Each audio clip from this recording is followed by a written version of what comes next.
Salut, c'est Ellie, j'espère que tu vas bien. Aujourd'hui, je voulais prendre un moment pour te parler de la passion. On vit dans un monde qui encourage l'extraversion, où on est de plus en plus connecté et de plus en plus diverti. Toutes les applications se battent entre elles en développant des stratégies pour constamment attirer et captiver notre attention. Et la conséquence de tout ça, c'est que on s'accorde beaucoup moins de temps à soi-même et que malheureusement notre réflexion s'appauvrit de plus en plus. On prend plus la peine de se questionner, on prend plus la peine de développer un point de vue, et on prend plus la peine d'être soi. On délègue énormément de choses et de plus en plus d'ailleurs, ce qui fait qu'on peut aujourd'hui déléguer même jusqu'à nos émotions. Il y a des gens qui font des vidéos réactions sur YouTube et il y a des gens qui arrivent à ressentir des émotions en regardant les autres réagir à leur place. On va peut-être me dire ouais Ellie, t'es un énorme boomer, t'as 146 ans, t'as pas compris les vidéos réactions, c'est trop drôle, machin. Bon, je suis peut-être passé à côté d'un truc, mais je trouve ça quand même un petit peu absurde. Quoi qu'il en soit, c'est pas du tout le sujet de l'épisode d'aujourd'hui. Cet épisode s'appelle Le fruit de sa passion.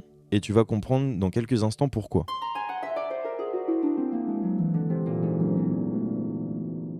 En discutant avec des amis en soirée, on se posait la question de comment on se voyait dans 20 ans et quelle situation on aimerait avoir à ce moment-là. De là est émergé plusieurs réponses assez intéressantes où certains avaient une projection d'eux-mêmes assez traditionnelle. Quand je dis traditionnel, c'est pas du tout dans un sens péjoratif, mais c'est le schéma un peu classique de se voir avec sa petite famille dans une maison avec jardin, de bosser dans une entreprise X ou Y tant que ça t'assure la sécurité financière du cocon familial, d'avoir éventuellement une Dacia et si on veut vraiment taper dans le cliché, un Labrador. A l'inverse, j'ai d'autres amis ou d'autres personnes qui étaient à cette soirée qui ont une passion, un talent ou quelque chose et toutes ces personnes ont évoqué un objectif quand même qui était beaucoup plus personnel. Donc j'ai trouvé ça intéressant et c'est pour ça que je voulais te partager ça. C'était aussi mon cas étant donné que j'ai répondu que plus tard, d'ici une vingtaine d'années, j'aimerais beaucoup vivre de ma musique, ce qui est un peu, je pense, la consécration de beaucoup de gens qui ont une passion créatrice, une passion créative. Je crois qu'on dit créatrice. Donc voilà, j'ai un ami qui m'a dit que son objectif c'était d'acheter un terrain pour construire sa maison. Je trouve ça complètement dingue, voire même surréaliste puisque aujourd'hui, le petit Ellie de 26 ans, je suis à des années-lumière de pouvoir faire ça. Je sais pas, pour construire ta maison, il faut être maçon, plombier, électricien, charpentier. J'imagine qu'il faut énormément de métiers différents.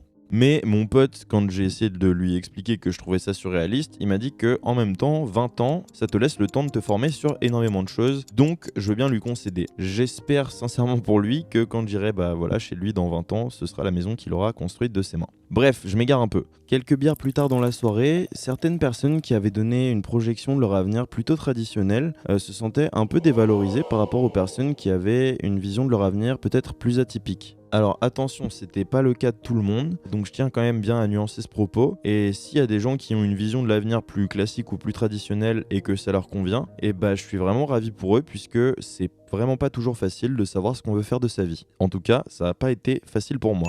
J'ai repensé à mon ami Vincent qui me disait « Ah Ellie, t'as de la chance vraiment d'avoir la musique dans ta vie parce que pour le coup, moi j'ai pas vraiment de passion. » De là est née cette réflexion qui a ensuite permis à ce podcast de voir le jour et je me suis demandé si vraiment j'étais plus chanceux qu'un autre. J'ai jamais eu vraiment une image de moi reflétant une personne qui a trouvé sa vocation directement et je me suis jamais levé le matin en étant transcendé par un domaine en particulier. Donc je me considérais pas vraiment comme chanceux. Mais c'est vrai que en y repensant, je me suis dit que j'avais eu de la chance de m'intéresser à la musique vers l'âge de 15 ans, en commençant par la guitare, et au fur et à mesure des années, de différents projets, de différentes rencontres, c'est devenu ma passion. Aujourd'hui, j'adore composer, écrire, jouer de plusieurs instruments. J'enregistre des morceaux chez moi, je les sors, etc. Et c'est un projet qui me tient énormément à cœur, donc je trouve ça hyper vertueux comme discipline.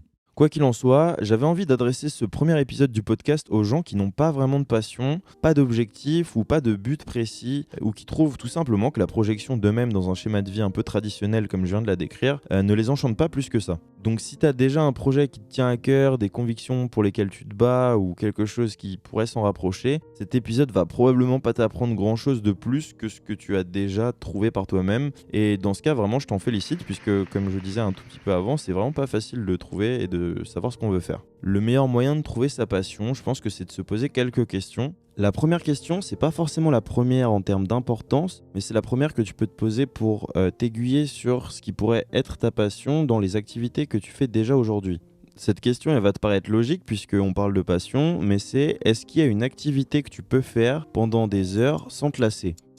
Typiquement, ça m'est déjà arrivé de me mettre à travailler sur un morceau le matin et d'arrêter à 21h en ayant à peine pris le temps de manger, tellement j'étais à fond et tellement j'étais happé par ce que je faisais. Je souhaite à tout le monde de trouver une passion pour pouvoir goûter à cette espèce d'effervescence créative qu'on a quand on est dans une journée de travail, même si en soi on le voit pas trop comme un travail vu qu'on prend beaucoup de plaisir à faire ce qu'on fait. Mais ouais, cette effervescence créative où on voit pas le temps passer puisqu'on est vraiment captivé et qu'on prend beaucoup de plaisir à faire ce qu'on fait. C'est un sentiment très très agréable et j'espère que toi aussi tu l'as déjà ressenti ou que tu pourras le ressentir bientôt dans ta vie.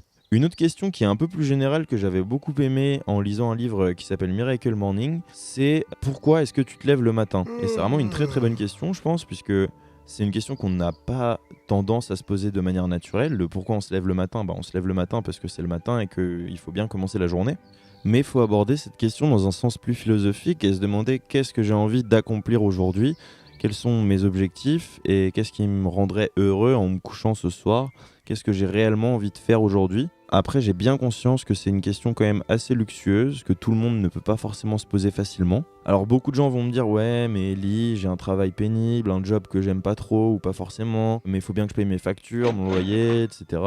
Et donc c'est pour ça que je me lève le matin. » Alors je suis d'accord que c'est pas toujours facile d'investir de l'énergie et du temps pour trouver un projet lorsqu'on est à peine certain d'avoir la sécurité financière. Et je repense du coup à cette phrase que m'avait dit mon ami Vilko, et il m'a dit c'est vrai que le bonheur ça paye pas le loyer. Alors, il a complètement raison et c'est vrai que je vais pas aller voir mon proprio en lui disant « Bonjour monsieur, voilà, maintenant je suis heureux donc je paye plus mon loyer ». Il y a des chances qu'il me disent que je suis un grand malade et il aurait raison. Connaissant mon proprio qui, en plus d'être un escroc, est un petit peu proche de ses sous, je pense que ça ne lui plairait pas. C'est pas facile, faut se poser des questions pour avoir une passion à côté de son boulot et idéalement à terme, un boulot à côté de ta passion. Bref, t'as compris, c'est pas forcément quelque chose de impossible ou d'inatteignable. Donc voilà, peut-être que tu seras plus heureux en ayant une passion ou un projet, avec un boulot à côté, même si ça te paye pas forcément énormément. C'est toujours plus épanouissant, je pense, de faire quelque chose qu'on aime et d'y donner du temps et de l'argent. Certaines passions au départ peuvent te demander un investissement financier plus ou moins important, mais je pense que ce sera une des meilleures décisions que tu puisses prendre dans ta vie que d'investir en toi et d'investir dans les choses que tu aimes. Tu peux aussi jouer la sécurité et choisir d'avoir un job qu'on pourrait caractériser de planque, mais qui t'offre une bonne situation financière. Le truc, c'est que tu risques de passer à côté d'énormément de projets ou énormément de choses qui te tiennent à cœur, juste pour ne pas te mettre dans une situation inconfortable ou ne pas décevoir ta famille ou tes amis. Je t'invite à faire quand même assez attention puisque la vie ça passe très très vite et tu peux te réveiller un jour et te dire merde, j'aurais peut-être dû faire ça quand j'étais plus jeune ou autre, et c'est horrible d'avoir des regrets. Je pense que c'est une des pires choses que l'humain puisse connaître. Donc on a la chance en France d'avoir quelque chose qui s'appelle le chômage et que tu peux utiliser pour développer ton projet tout en touchant une somme d'argent et en disposant de 100% de ton temps. Alors petite parenthèse à titre personnel, intuitivement, c'est vrai que j'ai toujours trouvé que les gens qui suivaient leur propre voie ou qui faisaient ce qui leur plaisait étaient beaucoup plus intéressants que les autres. Une personne qui m'a beaucoup inspiré ces derniers temps, c'est l'avocat Juan Branco. Donc voilà, je ne vais pas rentrer dans les détails, c'est une personne qui s'est retrouvée au RSA en se battant pour ses convictions. Et étant avocat, il aurait pu choisir l'argent ou ses intérêts personnels. Finalement, il a choisi ses idées et c'est quelque chose qui est extrêmement honorable. En regardant en arrière et en faisant une petite rétrospective de ta vie, demande-toi qui sont les personnes qui t'ont le plus inspiré. Ça peut être ta famille, des amis, des artistes, des hommes politiques, enfin non, vraiment n'importe qui. Et généralement, je pense que 9 fois sur 10, tu constateras que c'est des gens qui menaient une existence créative assez développée. Voilà, fin de la parenthèse. Bref, pour revenir sur ce que je disais sur le chômage, c'est vrai qu'il y a des gens qui vont me dire « Ouais, Ellie, avec ton podcast, tu vas créer une armée de chômeurs. Tu vas pas redresser la courbe du chômage avec ce genre d'idées, c'est vrai que c'est pas normal, non. Bon alors j'entends bien, c'est pas du tout mon objectif qu'il y ait de plus en plus de chômeurs en France, c'est juste qu'il y a des gens qui ont peut-être pas connaissance du fait qu'ils pourraient s'accorder beaucoup plus de temps sur un projet grâce à cette alternative. Voilà. Je pense que la plus grande erreur des gens qui pensent comme des planqués, si je peux dire ça comme ça bien évidemment, c'est que c'est bien beau d'avoir beaucoup d'argent, mais tu travailles probablement pour le projet de quelqu'un d'autre si t'es salarié. Je pense qu'il y a des secteurs d'activité qui sont particulièrement anti-créatifs et où on peut se sentir inutile très rapidement puisqu'il y a beaucoup de process, tout est procédurier, etc. Je pense notamment à la banque, à l'assurance et à la finance par exemple. Alors c'est vrai que c'est des secteurs d'activité où on peut avoir une certaine situation, ça t'assure une situation financière relativement stable, même voire plus que relativement stable, même une très bonne situation financière. Mais typiquement j'ai travaillé 2 ans dans une banque en alternance quand je faisais mes études et je me sentais vraiment inutile pour le monde qui m'entourait. Si ça plaît à des gens, tant mieux.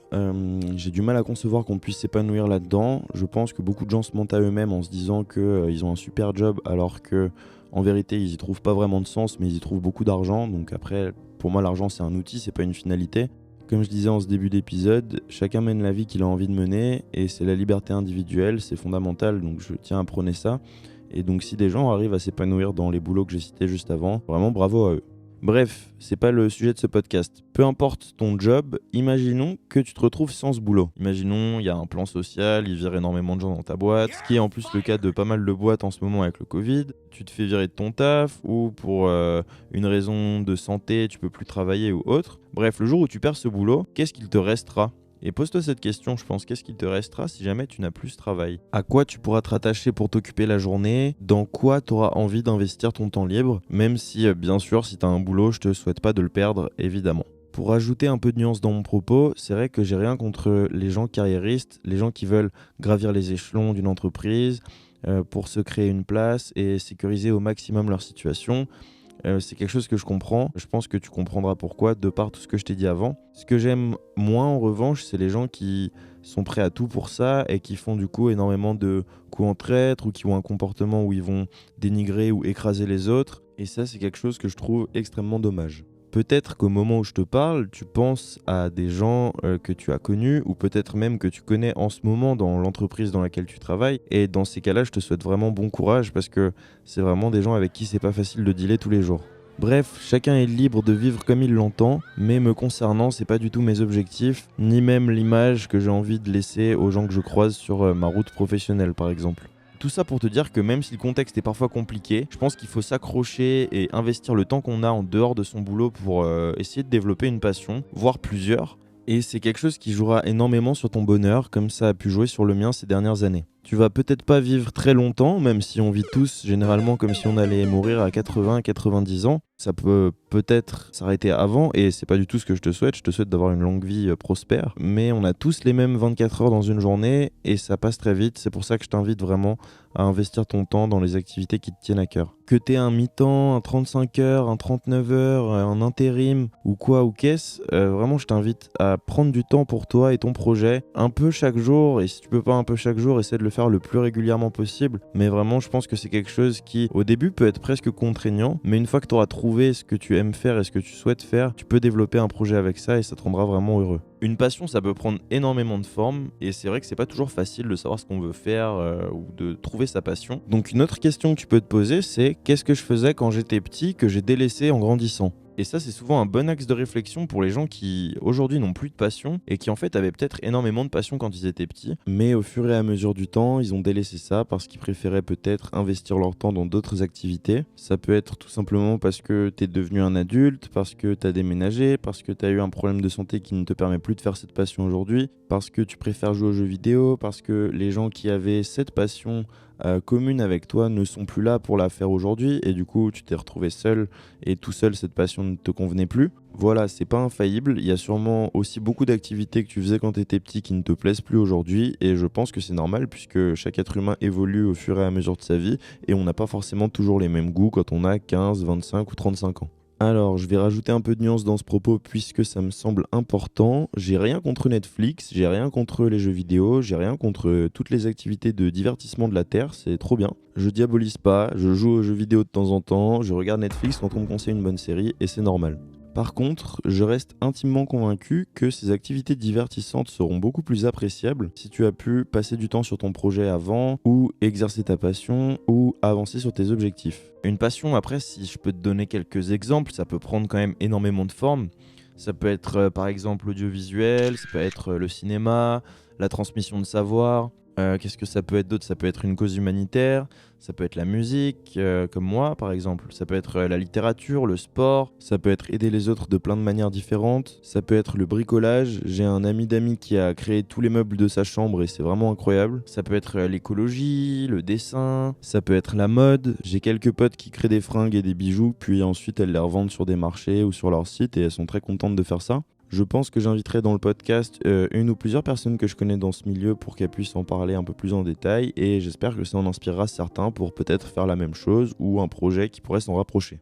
Pour illustrer cette énumération, j'aimerais te lire un court extrait d'un livre qui s'appelle Comme par magie de Elisabeth Gilbert, où l'auteur raconte comment ne pas se mettre de barrière face à une passion potentielle. J'ouvre les guillemets. Vous voulez écrire un livre ? Composer une chanson ? Réaliser un film ? Décorer une poterie ? Apprendre une danse ? Explorer un nouveau pays ? Dessiner un pénis sur votre mur ? Faites donc, qui s'en soucie. Puisque vous en avez le droit en tant qu'être humain, faites-le avec allégresse. Enfin, faites-le sérieusement, évidemment, mais ne prenez pas cela au sérieux. Laissez l'inspiration vous entraîner là où il lui plaira. Gardez à l'esprit que durant la majeure partie de l'histoire, les individus ont fabriqué des choses et ils n'en ont pas fait tout un plat. Nous fabriquons des choses parce que nous aimons le faire. Nous recherchons ce qui est nouveau et intéressant parce que nous aimons cela. Je ferme les guillemets. Bref, t'as compris, une passion ça peut prendre énormément de formes différentes et c'est vrai que c'est en te posant des questions, en réfléchissant sur toi-même et en étant un peu curieux que tu vas peut-être trouver quelque chose qui te plaît un peu au début, puis ensuite qui te plaira beaucoup plus, puis qui deviendra complètement ta passion, ou ne serait-ce que juste des activités que tu aimes faire et ce sera toujours une source de bonheur dans ta vie, donc c'est quelque chose de très vertueux. Quoi qu'il en soit, c'est pas quelque chose que tu vas regretter normalement.